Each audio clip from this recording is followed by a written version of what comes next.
Buenas noches.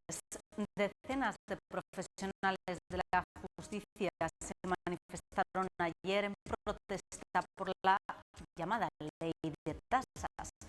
Una ley, dijeron, que discrimina a los más vulnerables. Analizaremos con nuestros invitados esta norma que ya lleva un año vigente y hablaremos además del fin de la doctrina Parot. Ayer salió de la cárcel de Zuera el etarra Javier Goldaraz en aplicación de la sentencia del Tribunal de Estrasburgo. Para hablar de estas cuestiones nos acompañan en esta mesa de redacción Emilio Lacambra, hostelero. Buenas noches, Emilio. Hola, buenas noches, María. José Ramón Colel, de la Fundación Educatraffic. Buenas noches. Buenas noches, María. Y Lola Aster, periodista. Lola, buenas noches. Buenas noches. Vamos a comenzar. Hablamos ya de ese primer tema, esa ley de tasas judiciales. Como decíamos, decenas de profesionales de la justicia se manifestaron ayer en contra de esta norma. Dijeron que vulnera el acceso de los ciudadanos a la justicia y también critican que ese compromiso del ministro que en el sentido en que iba a emplear las tasas que se pagasen para la asistencia gratuita de la justicia no se está llevando a cabo. Criticaron esa cuestión. Ya lleva un año vigente esta ley de tasas. Vamos a hacer un balance de este año en vigor. Emilio. Hombre, yo creo que eso forma parte de un programa, y vais a decir que soy un poco exagerado, de un golpe de Estado contra la democracia, y una de las fases, yo creo que esto es un golpe en diferido, como una simulación, pero contra una justicia igual para todos.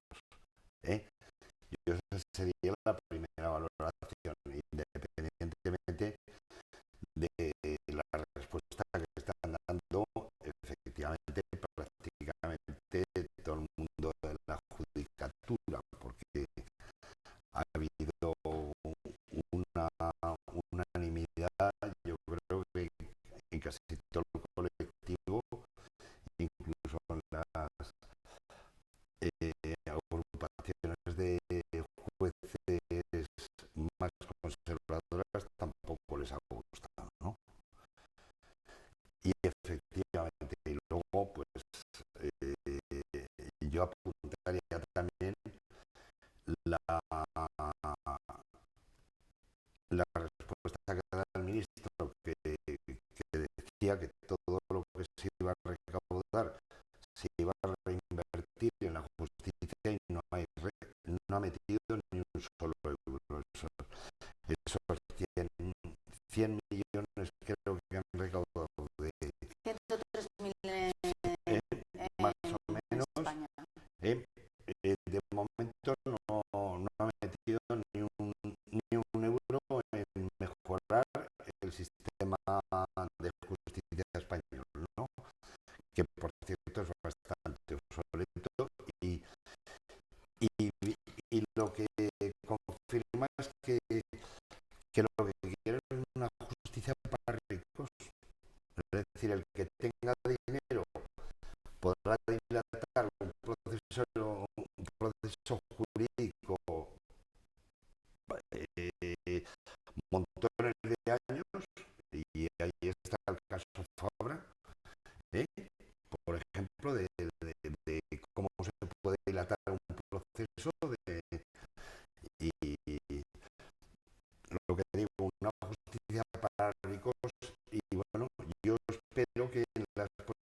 elecciones, cuando cambia el signo del gobierno, el sucesor de Rubén Alcalá haga una justicia para pobres. Bueno, son 103 millones los que se han recaudado en España y 4 en la provincia de Zaragoza. Mi análisis lo intento hacer un poco más global. Cualquier informe que nos hable en estos momentos de la manera de superar la crisis nos habla de que hay que hacer una administración del Estado más eficiente y hay que hacer más recortes. Y cuando esto se hace en el tema de la justicia, se monta las manifestaciones a continuación. ¿De acuerdo? Entonces, ese tema, hay un refrán castellano que dice que sopa sin sorber no puede ser.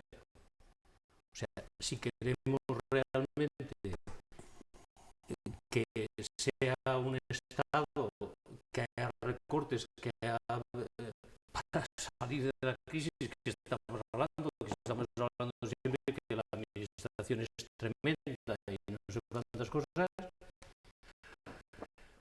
pues esto no tiene vuelta de hoja. Una parte es la justicia y otra parte y otra parte es lo que se hace para que haya justicia, ¿no? Dicho esto, tasas sí, pero teniendo un especial cuidado para que la gente que está en precaria situación pueda ir a la justicia gratuitamente. Pero lo de todo gratis para todo, pues lo de siempre. Entiendo que no puede ser. Y en la justicia tiene que pasar lo mismo. Lo entiendo así. Discrepo totalmente porque yo no hablaría de recortes, yo hablaría por un lado de disuasión y por otro de recaudación pura y dura. Ya no son recortes y se han cumplido las previsiones, lo decían ayer los abogados que se manifestaron por toda España, todos. Es decir, los abogados y los jueces y los procuradores no son un sector que salgan a la calle porque sí, es decir, cuando salen a la calle es porque están muy asfixiados y porque se supone que cargados de razones. Y hablaba yo de que se han cumplido las peores previsiones porque el número de apelaciones ha descendido hasta un 40%.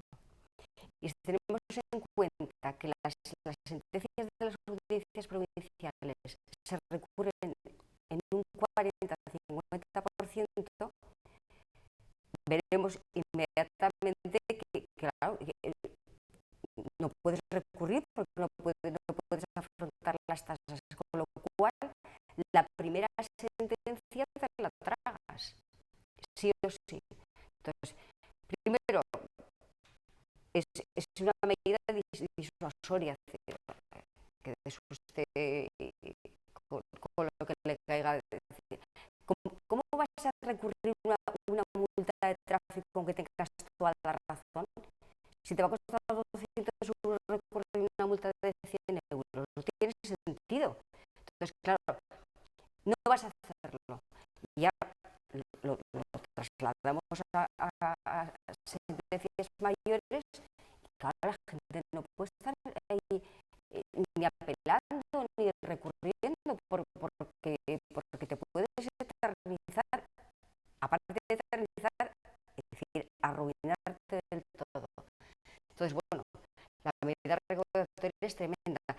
Teniendo en cuenta además lo que decías antes, decía Gallardón, las bocas. No, se dedicará a la justicia gratuita, es mentira. Los presupuestos de 2014 no hay ni un euro más de 2013.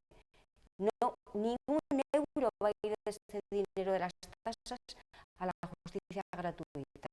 Irá a otros menesteres, no sé cuáles. Pero ese afán de recortes, no, para nada. Yo no sé dónde destinar este dinero, pero en todo caso, para justicia gratuita, nada. Para mejorar los juzgados, no lo sé. Supongo que tampoco. Pero en todo caso, es verdad que se ha cumplido esa previsión de que va a haber una justicia para pobres y para ricos. Y el que no se la pueda pagar, que se aguante. Pero yo insistiría en ese tema que comentaba. La gente que no tenga medios suficientes como para acudir a la justicia y que reclamar lo que crea que es justo, a esa persona habría que darle todas las oportunidades para que pueda reclamar. Pero habría esa dar en condicional, no lo van a hacer.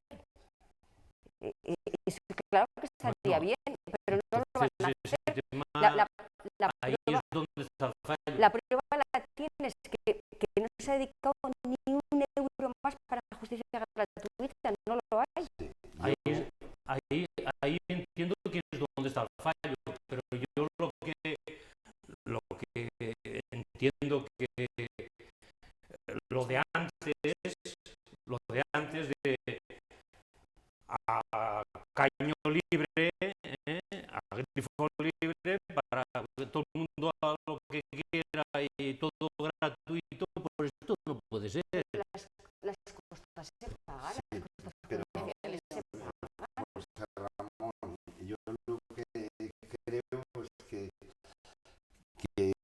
se podía haber recortado en otras cosas y los recortes se están produciendo en sitios muy concretos que afectan directamente a la democracia de este país. E incluso yo estoy seguro que la ley de Gallardón se la va a retirar el Constitucional. Yo estoy seguro ¿Creéis que el yo creo recurso que va a salir adelante? pero quiere decir, están dando golpes directos para cargarse a la democracia porque entre otras cosas no les gusta la democracia. Al gobierno de España no le gusta la democracia. Quiere gobernar pues como se gobernaba en una dictadura. Entonces, como no se puede dar un golpe de Estado cruento, como se daban antiguamente, pues dan un golpe incruento, blando, pero lo que están, todas las medidas que están tomando, la supresión de representantes que, por ejemplo, ha aprobado doña Lola en Castilla-La Mancha, pero ha aumentado curiosamente el número de asesores.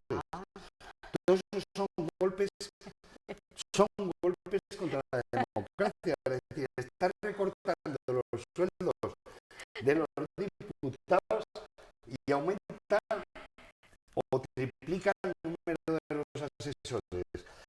¿Qué lectura tiene eso? Es decir, para mí eso es fartismo, por decir un adjetivo blando, fartismo puro y duro.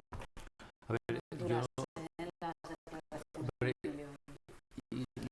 yo entiendo perfectamente de que eso es muy duro. Si algo atenta contra la democracia, claro. como comprenderá, yo estoy absolutamente en contra de eso, ¿no? Sí, O sea, no tengo nada que decir más que yo insisto en estos temas, tanto es que no está pasando en todo. Entonces hay que otra cosa es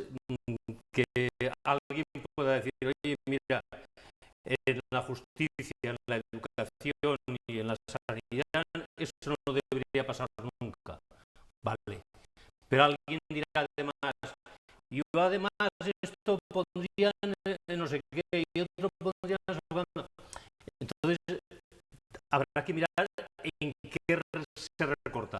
Pero la verdad es que el Estado tiene que recortar y tiene que recortar en los servicios que está prestando hasta ahora. Que la justicia a lo mejor tú y yo a lo mejor no estaríamos, vale, y la educación tampoco, vale. Sí, pero, ¿En qué? pero ¿En qué recortamos? el sistema democrático, ¿En las diputaciones la provinciales? justicia es No lo clave. sé. En un sistema democrático la justicia es un punto clave de No, una está claro, democracia. Y claro. cuando van a por la justicia, y la estamos viendo cómo se dilatan determinados procesos cuando quien los lleva es un tío con pasta, o hemos visto cómo ha dirigido Trillo muchos de los procesos que han tenido algunos miembros del PP, cómo se ha ido dilatando Hemos en visto el cómo se tiempo, cargaban a tiempo, jueces porque no les gustaba. O sea, quiere decir que eso es un ataque directo contra la democracia, porque, repito, la justicia es fundamental en una democracia. Si vamos a por ella, apaga y vámonos. Yo sin acuñar los adjetivos de Emilio, ni mucho menos, pero es verdad que ayer se quejaban mucho los abogados y los decanos de los colegios de abogados se quejaban de que han intentado, por activa o por pasiva, reunirse con el ministro, mantener un diálogo y explicarle, ¿no? Y hablar. Y ha sido imposible, el ministro no los recibe. Entonces, claro, nos queda ya más solución que el constitucional, que bueno, ya veremos. Porque Francia en 2014 va a suprimir todas las tasas judiciales, todas ellas que estamos subiendo. Es la diferencia.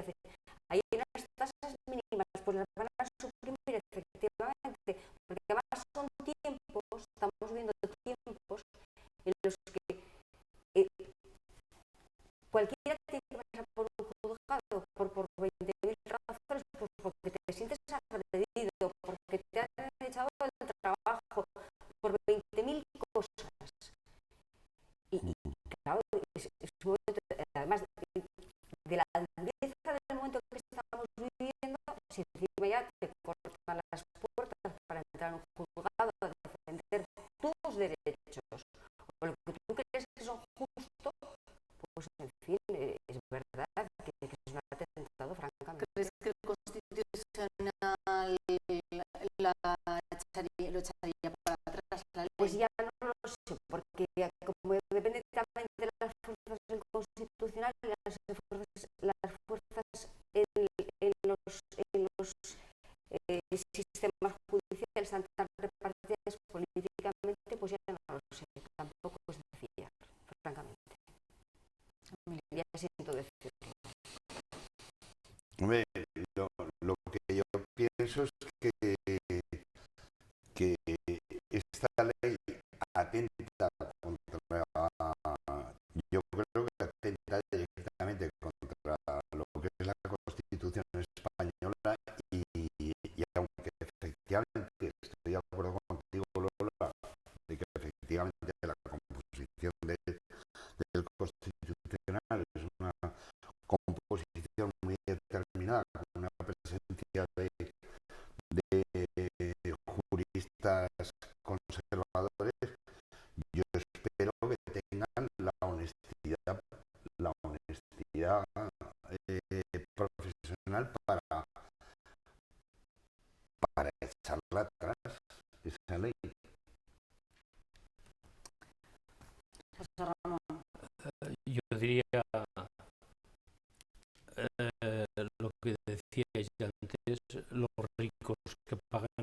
casas y las que hay gente con precariedad que no paga casa. Que no paga. Sí, pero es condicional, José Ramón, Ese no quieren, buenismo, no lo van a hacer, ese Bueno, pues yo no quisiera lo van a hacer. a ver, José Ramón, ese buenismo que tú predicas no podemos depender de quien sea más bueno o más honesto o más leal. No. Es decir, esto es un sistema democrático con unas leyes establecidas que hay que cumplir. Entonces no podemos depender del buenismo de nadie, no señor. Esto es blanco y esto es negro, ya está.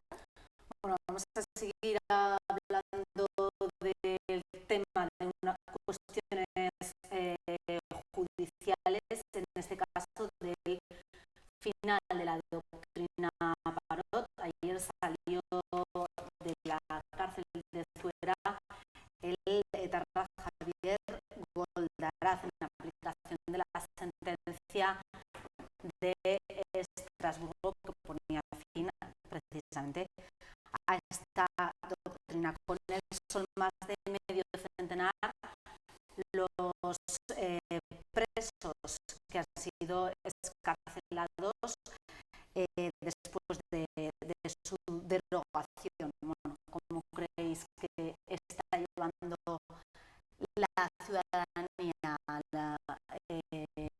la aplicación de esta derogación de la norma? Lola. A ver, la ciudadanía está muy rebotada con razón, porque ves que tipos que tienen unas condenas de miles de años, pues en fin, en muy poquito tiempo salen a la cárcel.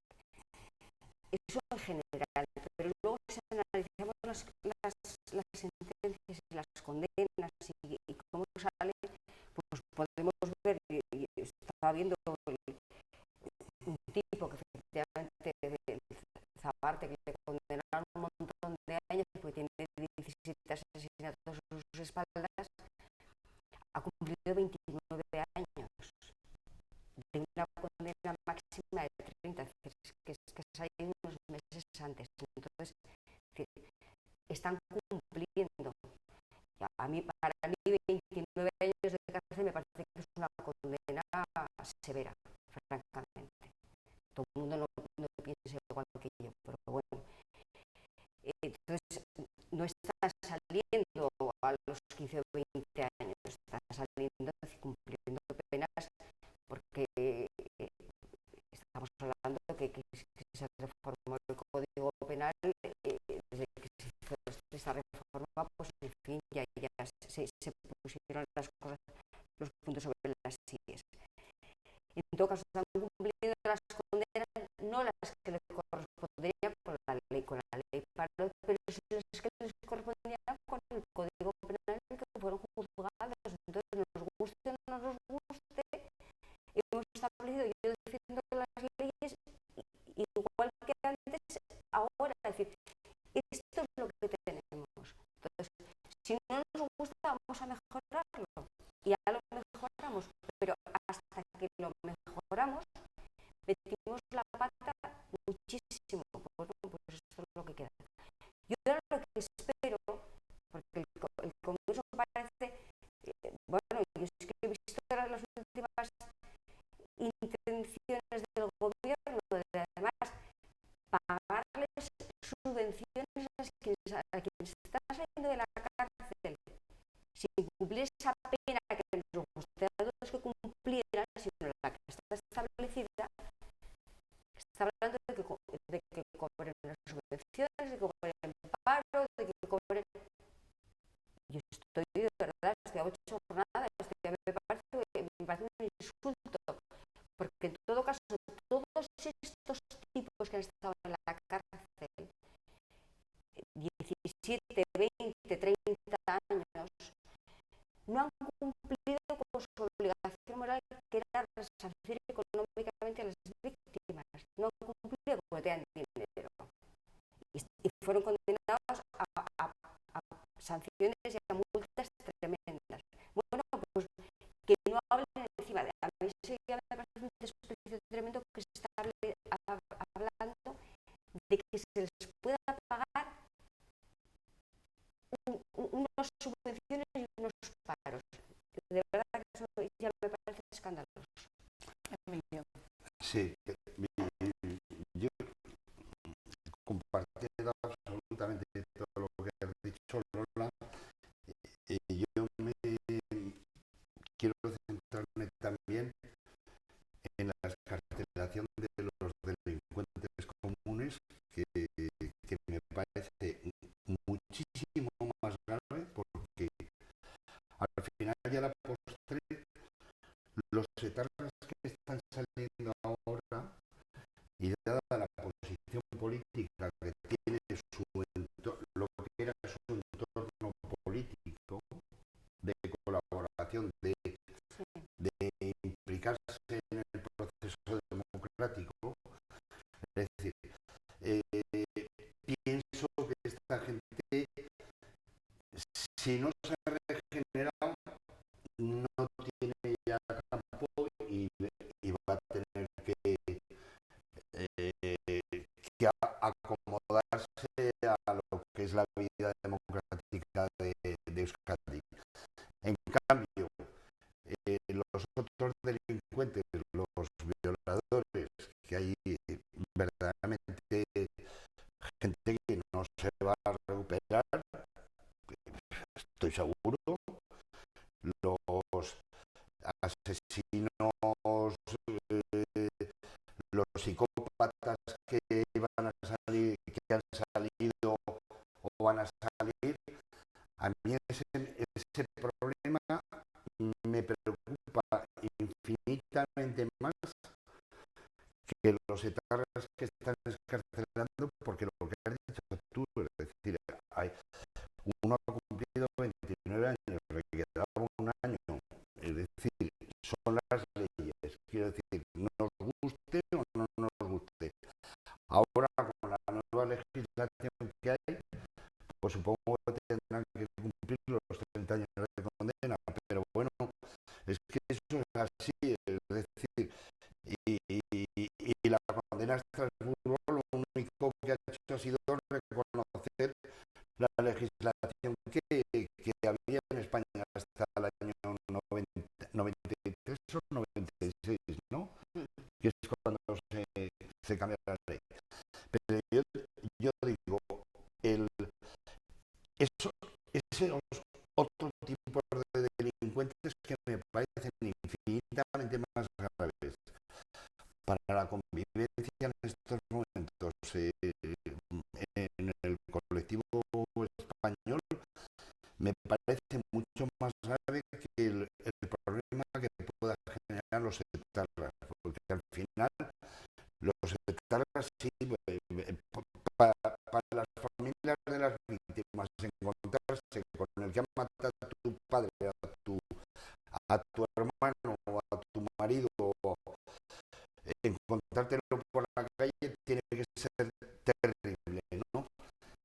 Pero lo otro me parece mucho más grave, porque es colocar un delincuente en un medio donde va a delinquir más seguro, mientras que el etarra lo más probable es que se integre más o menos en la vida política. Y hay muchas mujeres ya, en referencia a lo que decía Emilio, víctimas de violaciones que están teniendo miedo precisamente de la excarcelación de delincuentes como estos. A mí que en 30 días la Audiencia Nacional y por la sentencia del Tribunal de Derechos Humanos de Estrasburgo hayan escarcelado a 36 asesinos de ETA y a 5 del Grapo, en total 41, me parece de verdad una auténtica aberración. Y además de esto, que en estos momentos, como decía Lola, estén pidiendo un subsidio salir de la cárcel, está carcelario, lo que sea, bueno, me parece otro insulto. Entonces a mí esas cosas me tienen bueno, y el conjunto de estos temas me parece un auténtico contrasentido, una auténtica aberración que estamos viviendo por estas descarcelaciones de asesinos y de violadores, como decía Emilio, por la delegación de la doctrina Amparo.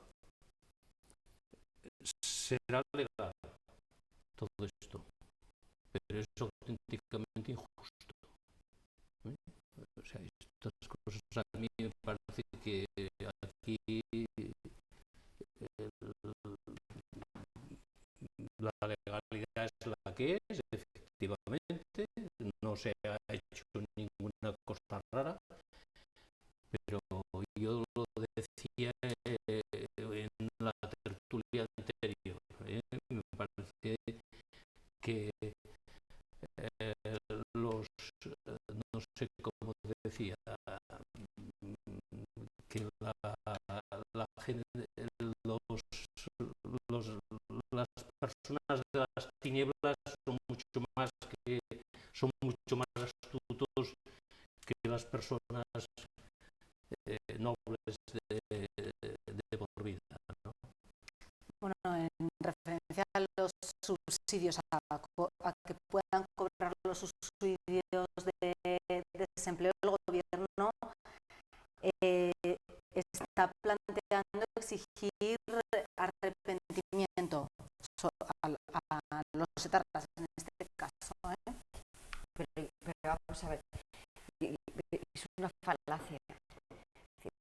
Un tipo que se ha pegado en la cárcel 30 años o 29, 25, ¿qué más da que se arrepienta o se deje de arrepentir? A mí, para que le paguen un subsidio, tiene que decir que me arrepiento, me parece una tontería. Eso es no voy a meterme a cuestiones religiosas, pues esto no tiene nada que ver con esto. O sea, se arrepiente ahora después de 30 años o 22 de cárcel, tiene un sentido. Para cobrar un subsidio del impuesto de todos, pues miren, no señores, que me parece de verdad, me parece una falacia, no tiene ningún sentido. ¿Por qué hay que pagarles a estos señores nada? Y en todo caso, si hay que pagarles algo, que vaya a un fondo común para resarcir económicamente a las víctimas, que es para lo que tiene que haber. Porque a las víctimas, quiero recordar que por cada víctima de terrorismo, de dinero público, de dinero de todos, se les ha pagado unas indemnizaciones probablemente injustas incluso, porque merecerían mucho más las familias. Bueno, pues todo eso o va a un fondo o no hablamos de nada. Sí, a mí que puedan pagar un subsidio de desempleo a un tipo que asesinó a 20 personas o 3 o una, me da igual. Sí, francamente, va a un desprecio. Y que esto se esté debatiendo, se busque, se esté incluso discutiendo la posibilidad, francamente, me parece que es una pérdida de tiempo. Y eso sí que, para mí, eso es un y estando de acuerdo con lo que dice Emilio, de que los violadores son un peligro público, estas personas, una vez que están en la calle y que vuelven a montar ahí lo que sea, sus colectivos para crear doctrina y volver a crear, me parece... A ver, hay un hecho,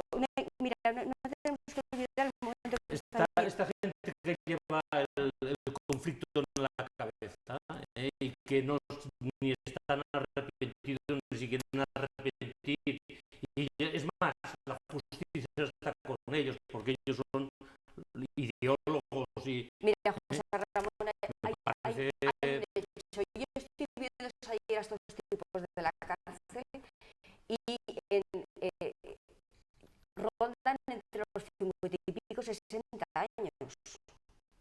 Es decir, es una media de edad en la que no puedes hacer prácticamente, no tienes futuro. Tendrás un presente, mejor o peor, pero futuro no tienes ninguno. Entonces, estamos En hablando el mercado laboral, Sí, claro. en el mercado suyo, Bueno, mira, tampoco.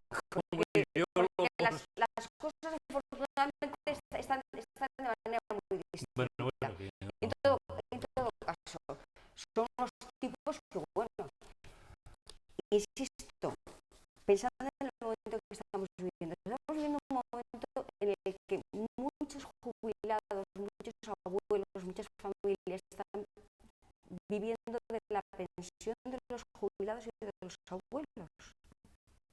Están viviendo.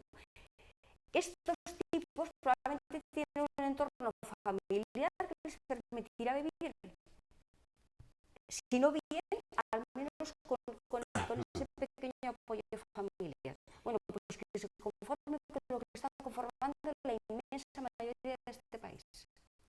Se acabó. Hombre, tienes el ejemplo de Irlanda. De Irlanda con los terroristas del Irak que trincó la policía británica, han salido cuando se llegó a los acuerdos, han salido y punto. Ahora, esta gente es claro que va a hacer lo que dices tú, se va a integrar, pues me imagino que en alguna organización política, pero bueno, esa es la grandeza de la democracia, el permitir que estos ciudadanos, una vez que han abandonado la violencia, que se integren en la sociedad, pero esa es la grandeza de la democracia, a mi juicio, ¿no? Se integra en la sociedad buscándose la vida, con Y todo el mundo. buscarse la vida, Claro, claro, vamos a poner encima ahí una alfombra claro, roja para que se claro, integren, pues no. sí, Bueno, vamos a cambiar, si os parece, radicalmente de tema y abordamos otra cuestión más amable. Se está celebrando ahora mismo estos días en Zaragoza, el quinto Congreso Iberoamericano de la Cultura. Más de 1.300 participantes, decenas de ponentes de todo el mundo para hablar de cultura y de nuevas tecnologías. Es la primera vez de esas 5 ediciones que este congreso sale de Latinoamérica y su destino ha sido Zaragoza. Bueno, ¿qué os parece que se celebre aquí y estas cuestiones que se van a debatir? Bueno, a mí me parece que esto es una magnífica noticia, que se esté celebrando primero un quinto Congreso Iberoamericano, donde participan 22 países con una lengua común. Esto es precioso. Por ser de cultura y por ser digital. O sea, digital en el sentido de que se van a estudiar este tema, ¿no? Yo de manera insistente en las últimas épocas por personas que hablan de cómo está el mundo de hoy, qué tendencias tiene y por dónde vamos, se está hablando de que se está viviendo la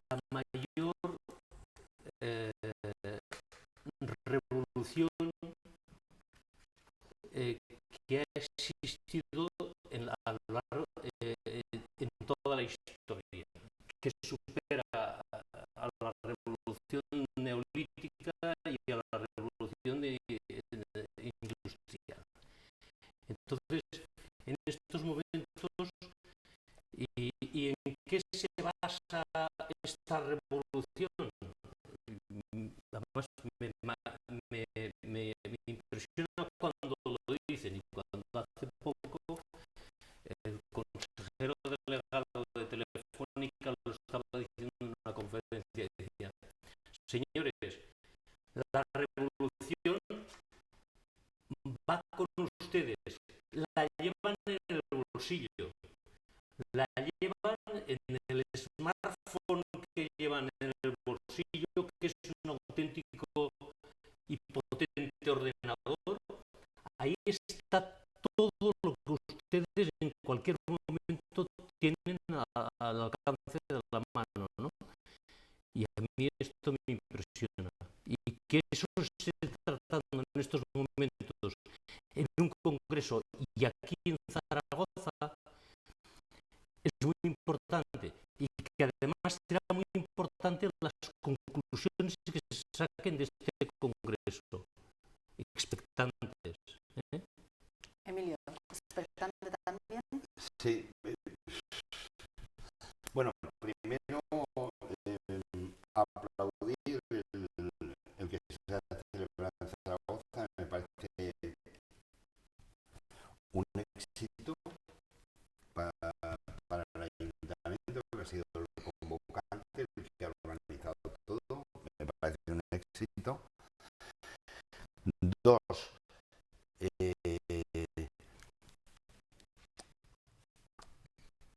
tengo serias dudas, por ejemplo, en la conferencia que dio ayer el conferenciante Daniel Itinerari, me parece, la tesis que él mantenía y la tesis que ella plantea José Ramón, que son contradictorias las dos, son opuestas las dos. Es decir, yo por un lado creo que efectivamente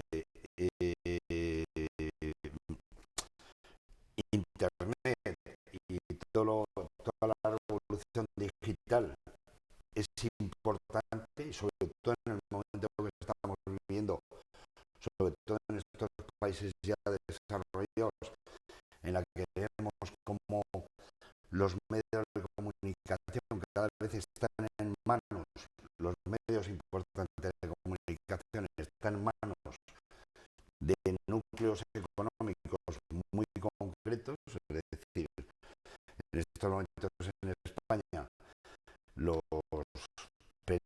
periódicos más importantes están en manos de conservadores, de empresas, grandes empresas detrás.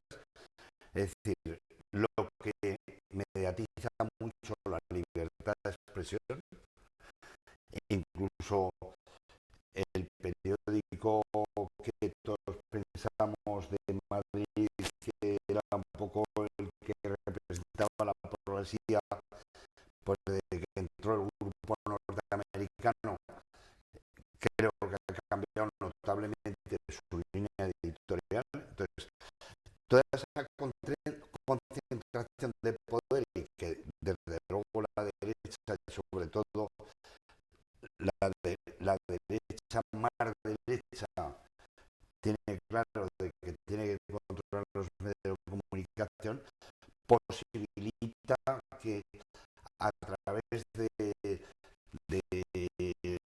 la revolución digital, de lo que suponen las nuevas tecnologías, de poderte comunicar. Yo ahí estoy un poco de acuerdo con lo que dice Noam Chomsky, de que esos canales alternativos hay que propiciarlos para poder comunicar cosas, porque si no, nos vamos a encontrar a la vuelta de unos años de que la información que nos van a dar en los medios, tanto en televisión como en los periódicos, totalmente manipulada y al servicio de unos intereses concretos. Es decir, no va a haber... Lola. Yo estoy entusiasmada con el Congreso. Estuve ayer en la inauguración, he estado hecho inmersión total, mañana pienso hacer inmersión total porque están diciendo cosas muy, muy interesantes. Y están presentando proyectos muy interesantes, con gente muy joven. Claro, cuando ves a la gente joven no puedes hablar de expertos porque están recién llegados, ¿no? Bueno, pues tienen unas ideas fantásticas y están diciendo cosas muy interesantes. Desde ayer Iñaki que dijo unas cosas fantásticas, es decir, que padecemos un exceso de información y es verdad. Entonces dice que el mayor saber es llegar a saber lo que no debes saber, que hizo un juego de palabras que me pareció extraordinario y nos dijo que había que aprender a discriminar la información porque todo no nos vale. Y yo me quedé con esta máxima y esta mañana he estado escuchando a un sociólogo francés, a Frédéric Martel, que es un hombre que tiene unas publicaciones fantásticas, un hombre que ha trabajado en 50 países, tiene unos conocimientos extraordinarios y sobre todo tiene una capacidad de síntesis extraordinaria también porque nos ha desarrollado en un momento. Y entonces él decía, hablaba de Internet y decía que no podemos hablar de un Internet global porque cada día está más territorializado, cada día pensamos más en lo local y es verdad. Y entonces hablaba de las nuevas tecnologías y de Internet, de lo que significa, por ejemplo, Internet en un gueto en Kenia. Dice, para los chicos de un gueto en Kenia, Internet es mera supervivencia, no es información, es sobrevivir, es supervivencia. Entonces, cada uno ve las cosas de manera diferente y todos nos puede hacer el mismo papel. Y está diciendo cosas extraordinarias. Esta mañana he asistido a la presentación de los 20 programas, proyectos que han sido finalistas de 500 y pico que se han presentado y había proyectos tan interesantes como un chico boliviano que en Bolivia se hablan, pues en fin, distintos dialectos, ¿no? Se nos acaba el tiempo. Bueno, pues un diccionario con distintos dialectos para que todo el mundo tenga aplicaciones, de cosas muy, muy interesantes. Bueno, nosotros también hemos estado en ese congreso y precisamente dentro de un ratito podrán ver un programa especial en el que les vamos a contar todo lo acontecido, todas las ponencias, también esos proyectos. Será después del programa con mucho gusto de José Luis Solari.